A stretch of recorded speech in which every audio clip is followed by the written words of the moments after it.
जरा नीचे उतरो। क्या हुआ? नीचे तो उतरो।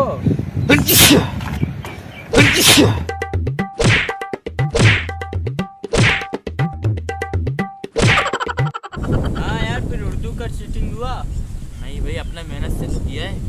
फिर इस्लामियत का कितना याद है? 2 चैप्टर याद है यार। अबे 2 चैप्टर याद है? मुझे तो 4 चैप्टर याद हैं। अबे तू तो हमसे आगे निकला भाई। मुझे उम्मीद है तुम्हें भी याद होगा। इंशाल्लाह यार। कल याद करोगे?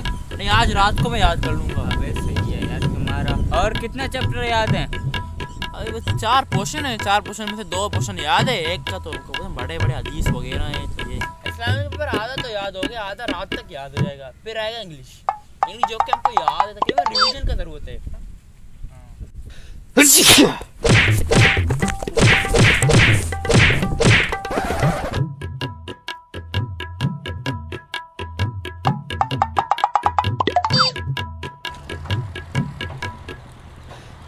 Huh?